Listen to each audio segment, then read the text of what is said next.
Olá, aluno! Nas últimas semanas, nós fizemos diversos exercícios que visavam compreender como programar uma determinada estrutura de dados usando vetores e também exercícios com o propósito de adicionar novas funcionalidades à estrutura de dados e também a modificar a estrutura de dados para um determinado contexto. Conhecer sobre isso é muito importante para você que vai ser tecnólogo em análise e desenvolvimento de sistemas. As estruturas de dados já são conhecidas há bastante tempo. Então você tem que saber compreender o código da estrutura de dados, né? E também saber alterar o seu código para os seus fins específicos, para o contexto ao qual você está trabalhando. Bom, para tirar algumas dúvidas, eu preparei este vídeo para que nós possamos discutir como alterar uma estrutura de dados. Vamos lá? Para este vídeo, eu escolhi a estrutura de dados fila, que foi a primeira estrutura de dados que nós aprendemos aqui na disciplina. Então, nós aprendemos a programar a estrutura de dados fila considerando o enfileiramento de números inteiros. Então, temos aqui, né, a estrutura de dados, né, a estrutura, aqui o struct, para a representação da fila. Então, aqui estamos utilizando memória sequencial, ou seja, um vetor, né? Então, eu criei um vetor aqui com um tamanho definido, pré-definido, né? Aqui a gente usou uma constante e uma variável final que me diga até onde, dentro deste vetor, possui elementos válidos.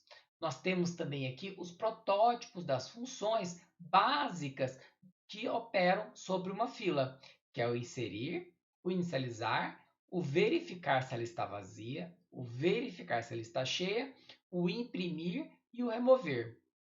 E, em seguida, então, nós temos a declaração de uma fila F e cada implementação, né, a codificação de cada um dos métodos que representam ali, então, a fila e uma função main, que basicamente apresenta um menu para o usuário escolhe a opção e então, conforme a opção, é solicitado um número ou um determinado dado e realizada a ação chamando a função correspondente. Observe que na programação, quando eu programei a estrutura de dados com vocês, por meio das atividades, nós programamos ela considerando uma fila de inteiros. Agora, vamos alterar este contexto e vamos considerar que, ao invés de ser uma fila de números inteiros, seja uma fila de números reais do tipo float. Bom, então com isso nós temos que compreender como que é a estrutura, o código, né, para a estrutura de dados fila e alterar os pontos corretos. Bom, então vamos partir da forma como nós construímos a estrutura de dados, que foi por meio da definição do como fica a memória que vai representar os nossos dados, ou seja, a estrutura. Então aqui na nossa estrutura eu tenho a declaração typedef struct fila. Aqui está simplesmente declarando, né, que vai ter uma estrutura chamada fila, com F minúsculo, né? E estamos usando um apelido, que é F, fila com F maiúsculo, né? Então aqui a gente não vai precisar alterar nada. Agora, vamos lá. Toda estrutura, ela contém dados. Ela vai guardar alguns tipos de dados. Então, nós temos que descrever quais são esses dados que vão estar guardados nessa estrutura.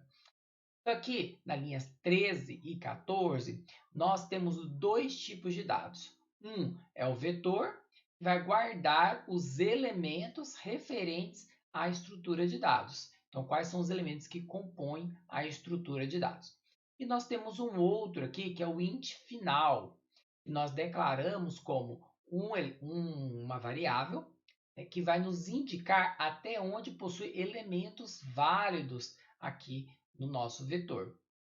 Bom, então, o que nós temos que fazer? Alterar. Se eu estou trabalhando com aqui número inteiro, e quero alterá-la para que seja número float, né? Então, o que eu vou ter que fazer? Bom, eu não quero mais que seja somente 1, 2, 3 os elementos da minha fila. Agora eu quero 2.5, 1.72 e assim em diante.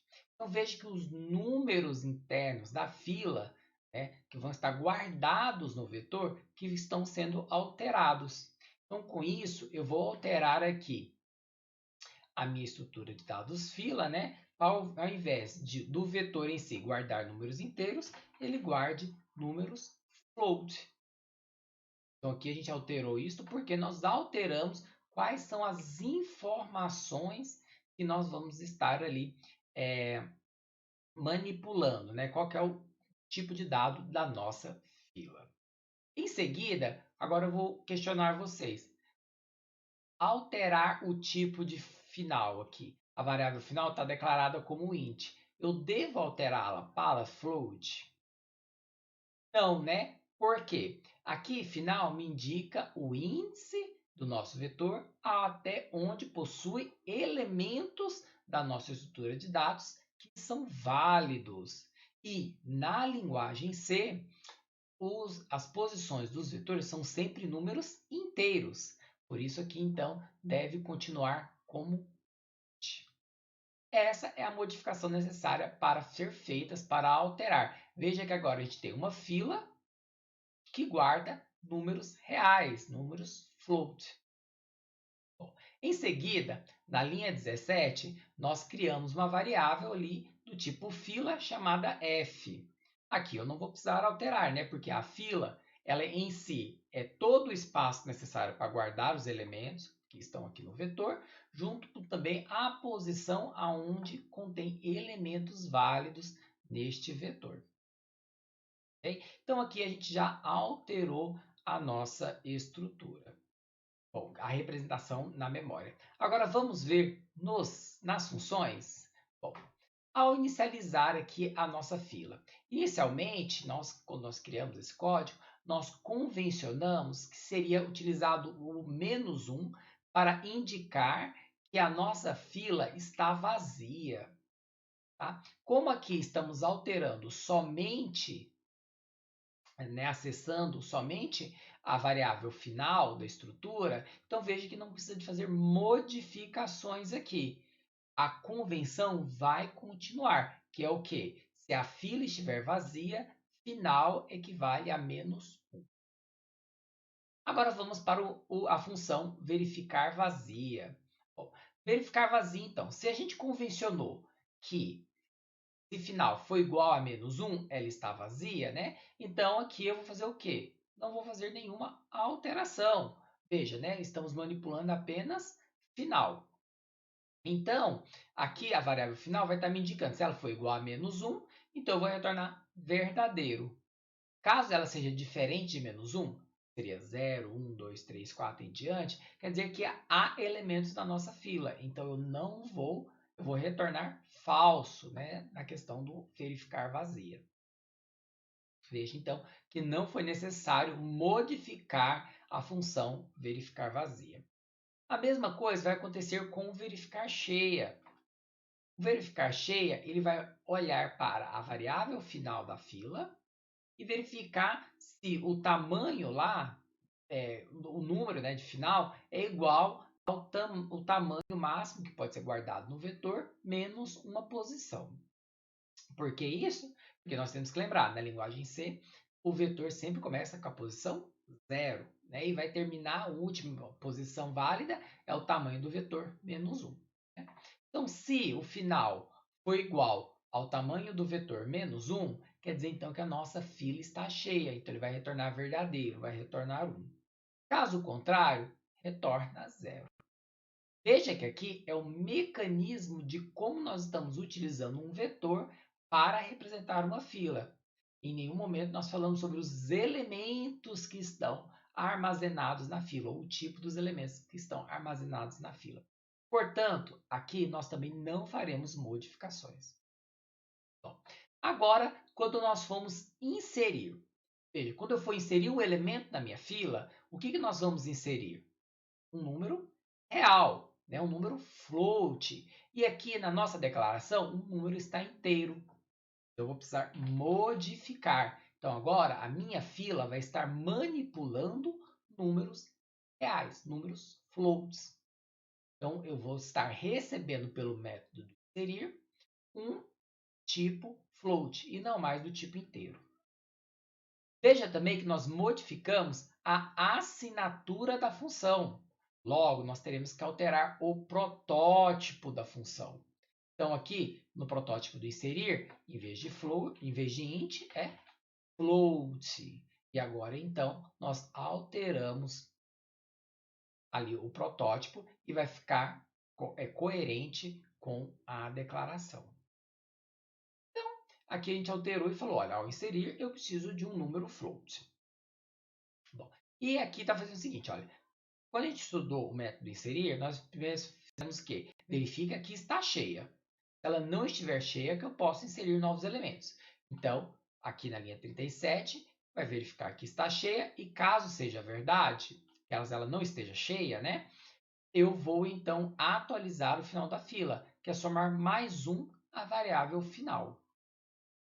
E em seguida, eu vou inserir um número que foi passado como parâmetro para a posição final do nosso vetor. Vou guardar então na posição final do nosso vetor.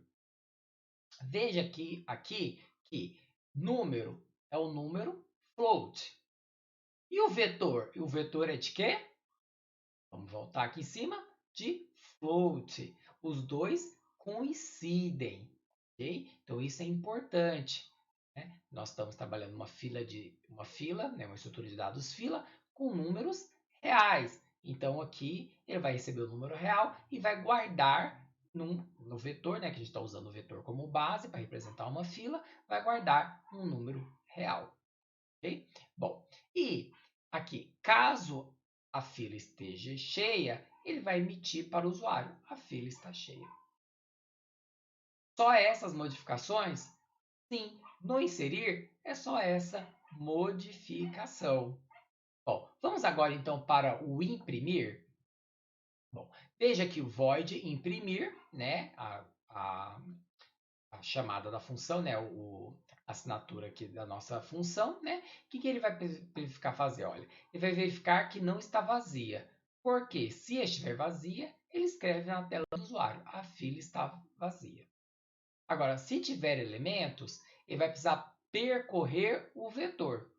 Para percorrer o vetor, a gente sabe que precisa de uma variável do tipo inteira, que é o i, que a gente usa geralmente, né?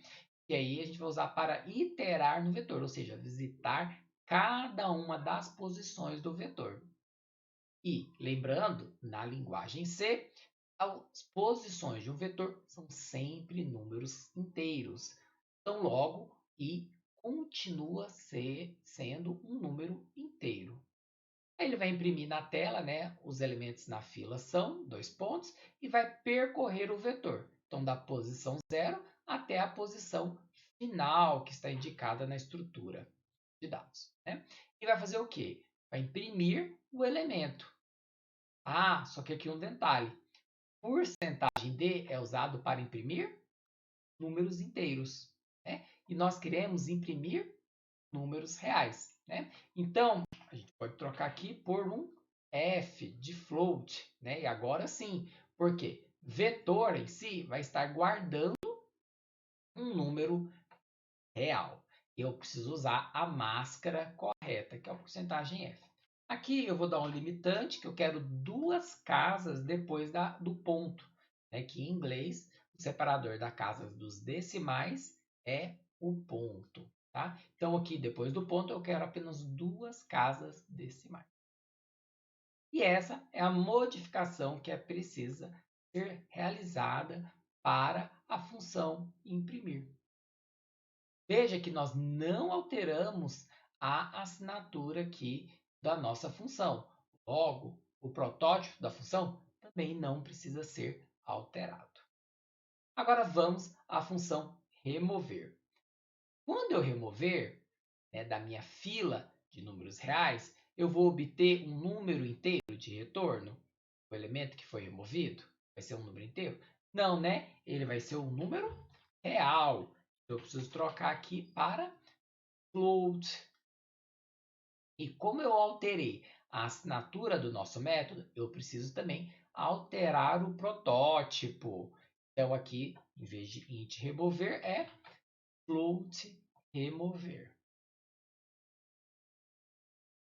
Agora vamos ver internamente a essa função. O que eu preciso alterar?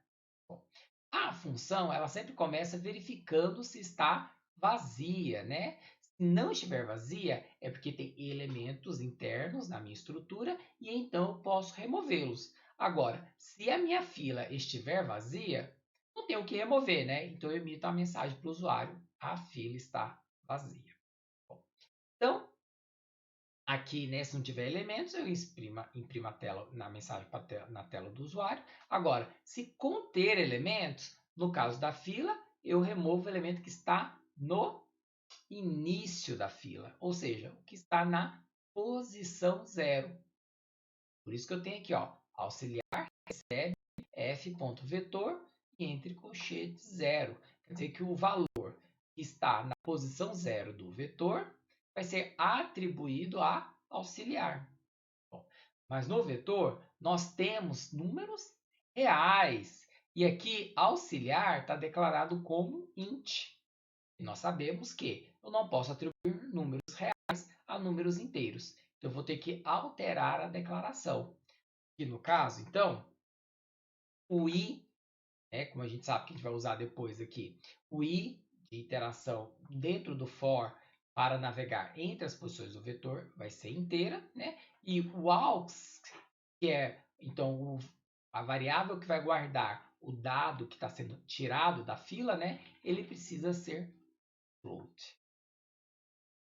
Então, aux virou float, né? E o i continua inteiro. Ok? Bom, então o auxiliar vai receber o número real que estiver na posição 0 do vetor.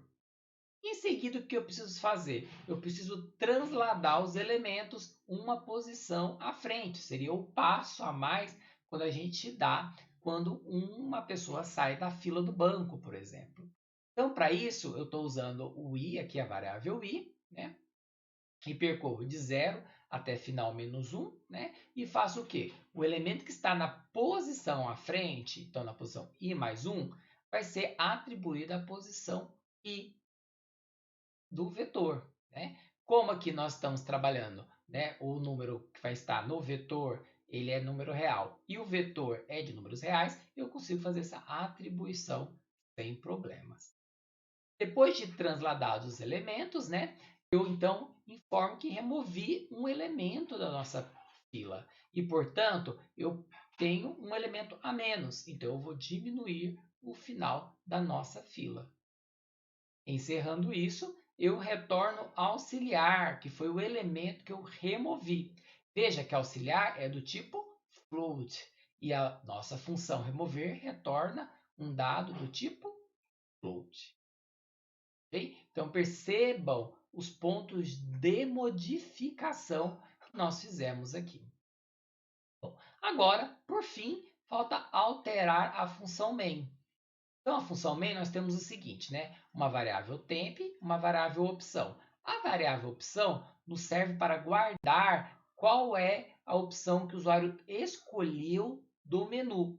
Se ele escolheu inicializar, ele digita 1. Se ele escolheu inserir, digita 2. Se escolheu remover, digita 3. E assim por diante. E a partir do que ele escolhe, eu vou realizando modificações. Então, se ele escolher a opção 1, eu vou inicializar a minha fila. Independente de que tipo de dado ela seja, né, se é inteiro, real ou um tipo de dado definido pelo programador, ela inicializará do mesmo jeito. Então, a gente não fez modificações. Então, aqui eu não vou alterar, porque não é necessário. Simplesmente chamam a função. Agora, se o usuário escolher a opção 2, que é inserir, veja, o usuário vai precisar digitar o número, né?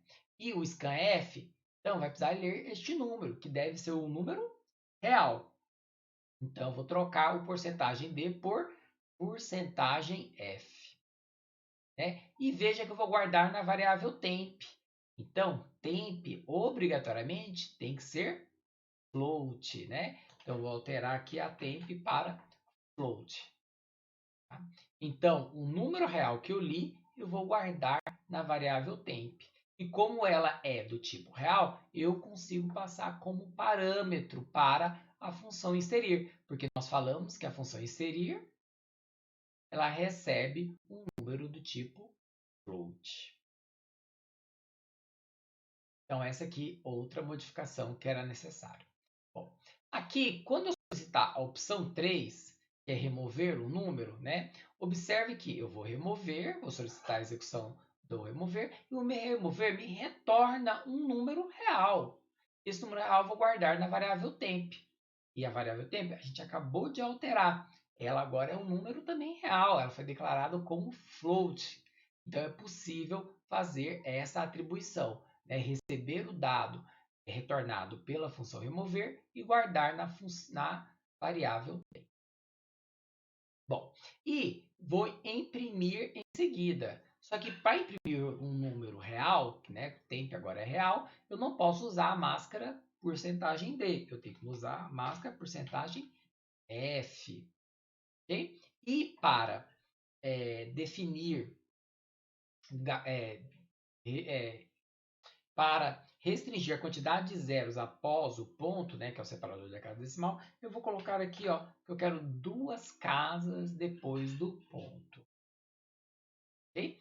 Bom, aqui, caso o usuário escolha a opção 4, imprimir, então, opção 4, imprimir, simplesmente chama a função imprimir. Eu não preciso fazer modificações.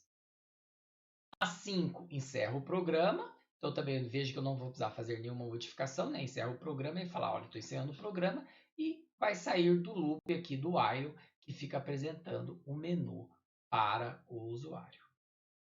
Bom, bora testar? Então, veja que o nosso programa ele compilou, né? Bom, e vamos executar. Então, eu vou inicialmente inicializar, tá bom? E vou pedir para imprimir. Ela está vazia, então a fila está vazia, né? Vou pedir para inserir. Vou inserir o número 2.5, né? Olha lá. E vou pedir para imprimir ela. Então, lá, os elementos na fila são 2.5. Vou pedir para inserir novamente. E eu vou inserir 1.75. Okay? E vou pedir para imprimir a nossa fila. Então, os elementos na fila são 2.5, que a gente digitou primeiro, e 1.75, que a gente digitou em seguida. Vou pedir para inserir mais um número, por exemplo, 8.40. Vou pedir para imprimir. Então, veja que os elementos na fila são 2.5, 1.75 e 8.40. Vamos agora testar a função remover. Quando eu escolher a opção remover, ele vai ter que remover o elemento que está no início da nossa fila, que é o 2.5. Então lá, número removido, 2.5. E vamos ver como é que ficou a nossa fila. Olha lá, os elementos na fila são 1.75 e 8.4. Vamos remover mais um? Ele vai ter que remover o 0.75. E somente vai sobrar o 8.4 na nossa fila. E, para finalizar, vamos remover novamente. Ele vai remover o único elemento que tem, que é o 8.4, e a fila, então, vai estar vazia. Bom, fizemos alguns testes de caso e a nossa programação saiu com sucesso. São essas as modificações que foram necessárias para mudar o código da fila que estava para números inteiros para que ele manipule, então, números reais do tipo float.